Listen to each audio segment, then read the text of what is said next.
నవోదయ పాఠశాల నిజామాబాద్ జిల్లాలోనే ఏర్పాటు చేయడం జరుగుతుందని కాంగ్రెస్ పార్టీ జిల్లా అధికార ప్రతినిధి చలిమెల నరసయ్య అన్నారు. రూరల్ ప్రాంతంలో ఏర్పాటు కొరకు ఎమ్మెల్యే భూపతి రెడ్డి ముఖ్యమంత్రి రేవంత్ రెడ్డితో సంప్రదింపులు జరుపుతున్నారని ఆయన స్పష్టం చేశారు. ప్రతిపక్షాలు అసత్య ఆరోపణలు చేస్తున్నాయని కూడా ఆయన ఆరోపించారు. బీజేపీ, బీఆర్ఎస్ నేతలు పిచ్చి ప్రాలాపనలు మానుకొని రాష్ట్ర అభివృద్ధికి సహకరించాలని ఆయన కోరారు.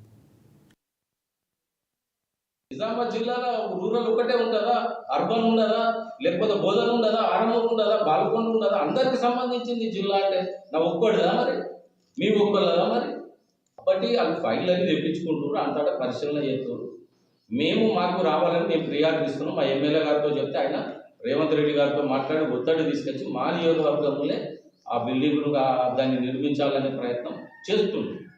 ఆల్రెడీ ఎమ్మెల్యే గారు కూడా సీఎం రేవంత్ రెడ్డి గారి మీద ఒత్తిడి తెచ్చి ఇక్కడనే నిర్మిస్తామనే పథకంలో మేము ఉన్నాం.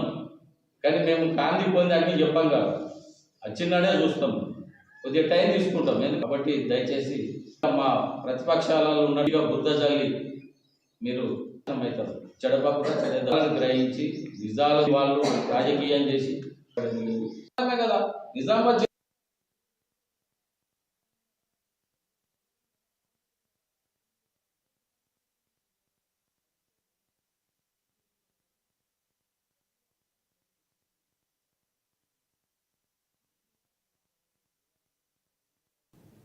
సిద్దిపేట జిల్లా